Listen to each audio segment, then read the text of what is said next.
Hi everyone. तो ये जो वीडियो होने वाले हैं जिसमें डिस्कस करेंगे कि ऐसा कौन कौन से इंपॉर्टेंट बुक लिस्ट है जिसे कवर करना है।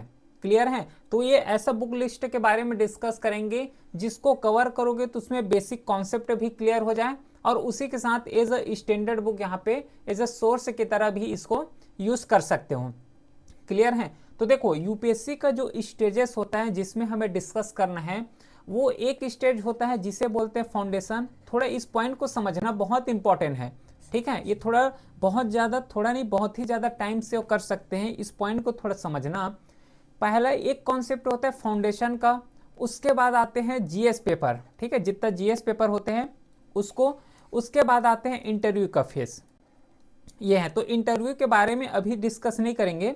लेकिन देखो एक्चुअली जो फाउंडेशन है ना, फाउंडेशन कैसे प्रिपेयर किए जाते हैं, जैसे कि एनसीईआरटी को रीड कर लिए। मतलब बोलने का मतलब है कि यहाँ पे फाउंडेशन क्लियर करना है। फाउंडेशन क्लियर करना है। जो प्रीलिम्स होते हैं, प्रीलिम्स भी एज अ फाउंडेशन की तरह ही इसको पढ़ना होता है। ठीक है, फिर नेक्स्ट आते हैं जीएस, जिसमें जीएस पेपर 1 हो गया, जीएस पेपर 2 हो गया, फिर 3 हो गया, फिर 4 हो गए, इस तरीके से। तो स्ट्रक्चर क्या होना चाहिए?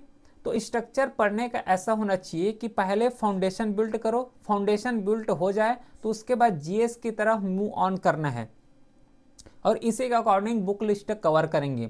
ध्यान रखना, प्रीलिम्स का जो स्ट्रेटजी डिफरेंस होगा as compare to mains strategy, ये दो पॉइंट को बहुत अच्छे से ध्यान दे लो। क्योंकि जो प्रीलिम्स है, प्रीलिम्स का अलग से प्रिपरेशन होता है। मार्केट में क्या है पता है, प्रीलिम्स और मेंस एक साथ प्रिपेयर किए जाते हैं, तो ये बहुत ज़्यादा मिथ है ना। ऐसा बोल रहा है मतलब वो अपना जो फाउंडेशन बैचेस होते हैं ना उसको जस्ट वो सेल करना ही चाह रहे हैं। खुद सोचो कि प्रीलिम्स का जो एग्जाम होते हैं, प्रीलिम्स का जो पॉइंट है उसमें हमें एमसीक्यू सॉल्व करना होता है और उतना ज़्यादा डेप्थ तक क्वेश्चन आते हैं, लेकिन एज कंपेयर टू जीएस वहाँ पे हमें केवल और केवल एमसीक्यू सॉल्व करना है। लेकिन अगर वही बात जीएस का आए तो जीएस में हमें क्या करना है, पूरा डायरेक्टली डिस्क्रिप्टिव होते हैं, तो जीएस में पूरा हमें लिखना पड़ता है। तो ये पॉइंट को ध्यान देना, प्रीलिम्स का स्ट्रेटजी अलग होगा, मेंस का स्ट्रेटजी यहाँ पे अलग होने वाले हैं। तो उसी अकॉर्डिंग बुक लिस्ट डिस्कस करेंगे। तो ये जो कोर्स होने वाले हैं, सॉरी कोर्स नहीं, ये जो वीडियो लेक्चर होने वाले हैं जिसमें केवल और केवल प्रीलिम्स के बुक लिस्ट में ही फोकस करेंगे। हालांकि प्रीलिम्स में ऐसे कुछ इंपॉर्टेंट बुक आते हैं जो कि मेंस में भी बहुत ज़्यादा हेल्पफुल रहते हैं। ठीक है, उसके बारे में अभी डिस्कस करेंगे। तो चलो वन बाय वन करके जो फाउंडेशन बुक हैं उसको डिस्कस करते हैं। लेकिन ध्यान रखना, फाउंडेशन अलग होते हैं जिसमें प्रीलिम्स भी ऐड किए जाते हैं, जैसे एनसीईआरटी कवर करके अपना कॉन्सेप्ट बिल्ड करते हो। लेकिन जो जीएस पेपर होता है उसमें पूरा डिस्क्रिप्टिव पैटर्न होते हैं। ठीक है, तो स्टार्ट करते हैं वन बाय वन करके, जिसमें एंशिएंट हिस्ट्री में सबसे पहले कवर क्या करोगे। यहाँ पे दो तरीके के स्टूडेंट होंगे। एक स्टूडेंट होंगे जो कि केवल उसको अपना फाउंडेशन बिल्ड करना है, फाउंडेशन बिल्ड करना है। और एक स्टूडेंट ऐसे होंगे जिससे अच्छा खासा यूपीएससी के बारे में नॉलेज है, वो ऑलरेडी जो है कवर कर चुके हैं बुक को। तो देखो ऐसे लोग अगर होंगे जो बुक को ऑलरेडी कवर कर चुके हो तो एक बार जस्ट गो थ्रू कर लेना। ठीक है, एक बार जस्ट गो थ्रू कर लेना जिससे ज़्यादा से ज़्यादा हेल्पफुल मिल सके। तो एंशिएंट हिस्ट्री में सबसे पहले बुक को फॉलो करना वो है क्लास 6 का एनसीईआरटी। जैसे ही क्लास 6 का एनसीईआरटी कवर हो जाए उसके बाद कवर करना है क्लास 12 का जो एनसीईआरटी होते हैं थीम 1, इसको कवर करोगे। क्योंकि जो क्लास 6 का एनसीईआरटी है ये एंशिएंट हिस्ट्री को ही बताते हैं और उसके बाद कवर करना डायरेक्टली क्लास 12 का, क्योंकि ये भी जो है एंशिएंट हिस्ट्री के बारे में ही बताते हैं। ये देखो ये हो गया क्लास 6 का एनसीईआरटी और ये हो गया क्लास 12 का एनसीईआरटी थीम 1। और उसके बाद जो है ये दोनों को कवर कर लोगे। इन दोनों को कवर करने के बाद लास्ट में कवर करना तमिलनाडु का क्लास 10th का जो हिस्ट्री का बुक आता है। इस तरीके से फर्स्ट ईयर सेकेंड ईयर करके आते हैं। तो जो फर्स्ट ईयर वाले जो बुक होते हैं ये एंशिएंट इंडिया के लिए है। ठीक है, ये जो है एंशिएंट इंडिया को डिनोट करते हैं। और ये जो पार्ट 2 आते हैं वो मिडाइवल है, उसको डिस्कस करेंगे बाद में। तो फर्स्ट ईयर को डिस्कस करना, ये पूरा जो बुक लिस्ट है टेलीग्राम चैनल में अपलोड हो जाएगा, है ना, लिंक डिस्क्रिप्शन में दिया हुआ है। तो वहाँ से तमिलनाडु का जो बुक है उसको भी इजीली डाउनलोड कर सकते हो। तो फाउंडेशन वाले क्या करोगे, सबसे पहले तो एनसीईआरटी रीड करना। एनसीईआरटी 6 का कवर हो जाए, उसके बाद कवर करोगे 12th का एनसीईआरटी। अब जैसे ही दोनों एनसीईआरटी कवर हो जाए, उसके बाद एज स्टैंडर्ड सोर्स के रूप में कवर करना तमिलनाडु बोर्ड का हिस्ट्री को। ठीक है, यहाँ पे जितना बुक्स कवर कर रहे हैं ध्यान देना, पूरा बेयर मिनिमम है, मिनिमम बुक यहाँ पे डिस्कस कर रहे हैं। बाकी अगर ज़्यादा मार्क्स चाहिए तो इससे और एक्स्ट्रा पढ़ सकते हो, इसमें कोई डाउट नहीं है, लेकिन जितना कवर करना है उसके बारे में डिस्कस कर रहे हैं। तो एंशिएंट हिस्ट्री समझ आ गया। नेक्स्ट कवर करना है वो है मिडाइवल हिस्ट्री। मिडाइवल हिस्ट्री के लिए सेम स्टेप फॉलो करना, जितना बता रहा हूँ उतना ही स्टेप फॉलो करोगे तो बहुत ज़्यादा कॉन्सेप्ट बिल्ड हो जाएगा यहीं से, ऐसे तरीके से। तो सबसे पहले जो क्लास 7 का हिस्ट्री है, ये जो क्लास 7 का हिस्ट्री है ये मिडाइवल हिस्ट्री को बताते हैं। ठीक है, मिडाइवल इंडिया के बारे में है। तो सबसे पहले मिडाइवल हिस्ट्री के लिए क्लास 10th का जो क्लास 7th का जो एनसीईआरटी है उसको कवर करोगे। जैसे ही क्लास 7th का एनसीईआरटी कवर होता है उसके बाद क्लास 12th का एनसीईआरटी कवर करना। जो क्लास 12th का एनसीईआरटी में जो थीम सेकेंड है, इस थीम सेकेंड को कवर करना। उसके बाद जैसे ये दोनों क्लियर हो गया, यहाँ से बहुत हद तक जो है कॉन्सेप्ट क्लियर हो जाएगा। इसके बाद जस्ट जंप करना तमिलनाडु का क्लास 12th का जो बुक आता है। ठीक है, ये इस तरीके से सेकेंड ईयर करके लिखा होगा, टेलीग्राम चैनल में अपलोड हो जाएंगे, तो उस वहाँ से ही डाउनलोड कर सकते हो। तो क्लास 11th में तमिलनाडु बोर्ड का जो बुक है उसको फॉलो करोगे। ठीक है, एंशिएंट समझ आ गया, मिडाइवल समझ आ गया, सेम स्टेप बाय स्टेप समझना है। ठीक है, और step by step he prepare करोगे। नेक्स्ट है मॉडर्न हिस्ट्री। अब मॉडर्न हिस्ट्री के लिए क्या करना है कि जो क्लास 11th का एनसीईआरटी है उसमें पूरा मॉडर्न हिस्ट्री के बारे में बताया है। तो मॉडर्न हिस्ट्री एनसीईआरटी से कवर हो गया। एक कॉन्सेप्ट, एक जो फाउंडेशन बिल्ड होना चाहिए वहीं से हो जाएंगे।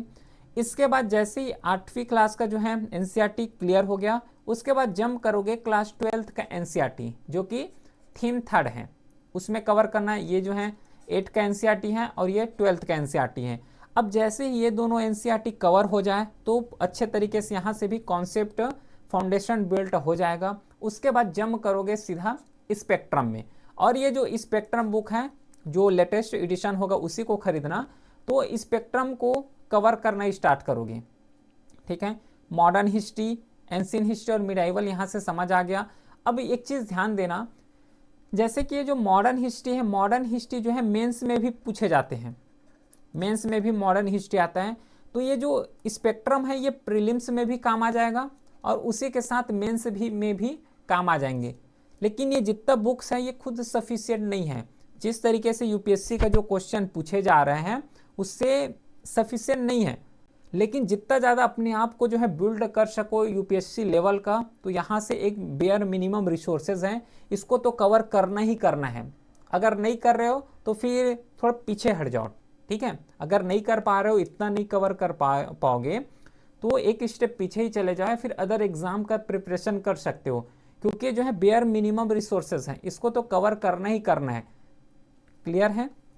तो देखो ये जो मॉडर्न हिस्ट्री है, तो मॉडर्न हिस्ट्री प्री में भी काम आ जाएगा, मेंस में भी काम आ जाएंगे। चलो अगला देखो, नेक्स्ट है आर्ट एंड कल्चर। ये जो आर्ट एंड कल्चर है इसमें सबसे पहले क्या करना कि जो क्लास 11th का बुक आते हैं an introduction to Indian art, जो पार्ट 1 है और पार्ट 2 क्लास 12th का होता है। तो सबसे पहले तो इस बुक को कवर करोगे, है ना। इस बुक को कवर करना और साथ ही साथ अगर नोट्स बना लो, ठीक है, नोट्स बनाना चाहो तो बना सकते हो और नहीं बनाना चाहो तो मत बनाना। क्योंकि ध्यान रखना, क्योंकि जो एनसीईआरटी है ये केवल और केवल किसके लिए है, फाउंडेशन बिल्ड करने के लिए है। फाउंडेशंस को रीड करना भी आना चाहिए। ठीक है, फाउंडेशन है, फाउंडेशन हमें स्ट्रांग करना है, तो इसका कोई नोट्स बनाने की जरूरत नहीं है। तो सबसे पहले क्या काम करोगे, 11th का एनसीईआरटी है इसको कवर करना आर्ट एंड कल्चर के लिए। जैसे ही ये कवर हो जाता है उसके बाद जंप करना Indian culture by Nitin Singhania करके बुक है ना, सिंघानिया सर का बुक आता है, इसका भी लेटेस्ट एडिशन ही यहाँ से खरीदना। तो इंडियन कल्चर में जो नितिन सिंघानिया सर के आते हैं इसको बाय करना। तो आर्ट एंड कल्चर अच्छे तरीके से यहाँ से भी कवर हो जाएगा। क्लियर? चलो नेक्स्ट देखो, नेक्स्ट जो बुक है वो है जियोग्राफी। जियोग्राफी के बारे में डिस्कस करते हैं। तो सबसे पहले जियोग्राफी को कवर करोगे तो 6 से जो 12th एनसीईआरटी है ये मस्ट है। अगर मैं अपने ओपिनियन बताऊं तो इसको कंपलसरी भी कर लो। ठीक है, कंपलसरी करो, और जब इसको रीड करना है तो कैसे रीड करोगे, रीडिंग बिटवीन लाइन रीड करना, रीडिंग बिटवीन लाइन्स रीड करना।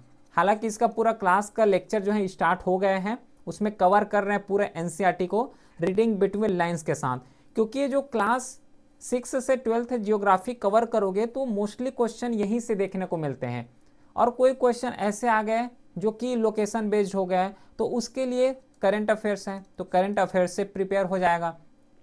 और इसमें जो क्लास 6 से 12th करोगे उसमें जो मोस्ट इंपॉर्टेंट रहने वाले हैं वो 11th का और 12th का। ये 11th और 12th, जिसमें 11th में पूरा फिजिकल कवर हो जाएगा और 12th में पूरा ह्यूमन जियोग्राफी कवर हो जाएंगे, ठीक है, और इसमें फिजिकल कवर हो जाएगा। तो 11th और 12th सबसे ज़्यादा मोस्ट इंपॉर्टेंट बुक है। और 6 से 12th करोगे तो जो 11th और 12th है ना उसको एज अ स्टैंडर्ड सोर्स की तरह यूज़ करना। 11th और जो 12th क्लास का एनसीईआरटी है उसको एज अ स्टैंडर्ड सोर्स की तरह यूज़ करना है। समझ आ गया। बाकी अगर कोई टॉपिक ऐसा लग रहा है कि वो टॉपिक छूट गया है तो उसके लिए जीसी लियोंग का बुक आते हैं, इसको भी रिफर कर सकते हो। क्लियर है क्या? Next, polity. पॉलिटी के लिए सबसे पहले 2-3 काम यहाँ पे करना, 2 ही काम है। सबसे पहले तो एनसीईआरटी कवर करना। एनसीईआरटी में मैं 6 से नहीं बोलूँगा यहाँ पे। एनसीईआरटी जो 9th का आता है डेमोक्रेटिक पॉलिटिक्स पहला, और एक 10th का आता है डेमोक्रेटिक पॉलिटिक्स में सेकेंड पार्ट। तो पहला और सेकेंड इन दोनों को करना, क्योंकि यहाँ पे जितना भी फैक्चुअल जो कॉन्सेप्चुअल क्वेश्चन पूछे जाते हैं, जैसे कि सोशलिज्म का डेफिनेशन हो गया है ना, सोशलिज्म के साथ डेमोक्रेटिक हो गया, तो इस तरीके से जो कॉन्सेप्ट बेस्ड क्वेश्चन पूछे जाते हैं, जैसे कि लिबर्टी हो गया है ना। अब लिबर्टी में भी पॉजिटिव लिबर्टी होता है, निगेटिव लिबर्टी होता है, तो ये सब चीज़ का जो कॉन्सेप्ट कहाँ से क्लियर हो जाएंगे, ये दोनों जो बुक्स हैं डेमोक्रेटिक पॉलिटिक्स पहला और सेकेंड 9th और 12th, तो सबसे पहले इन्हीं दोनों को कवर करना।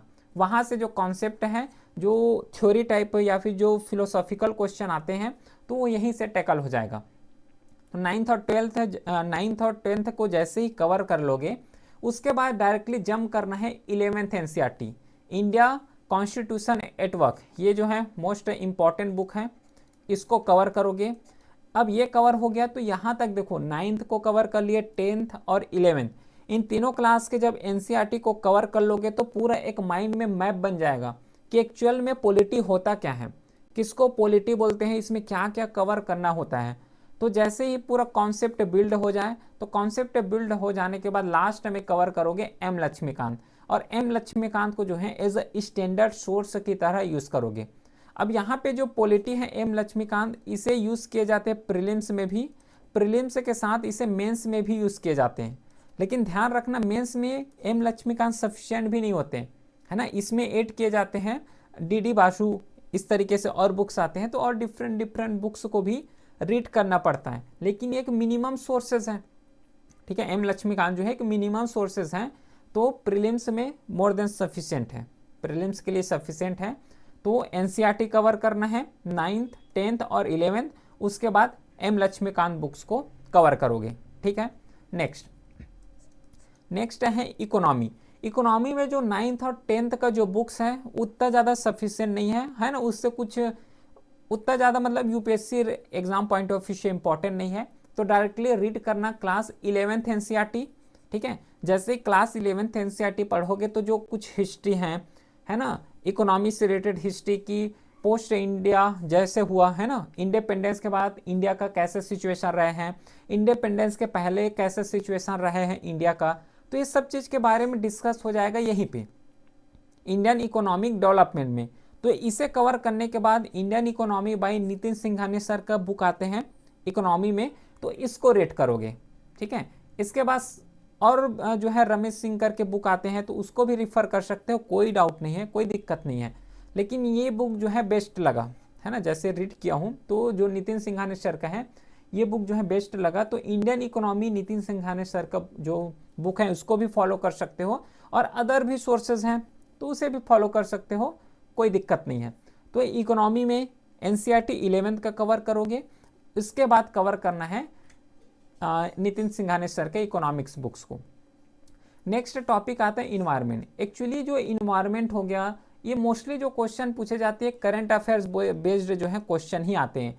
लेकिन इन्वायरमेंट के लिए एक बुक जो है जैसे कि PMF IS करके एक बुक आता है, तो उसको रीड कर सकते हो, या फिर शंकर IS करके आते हैं, ठीक है।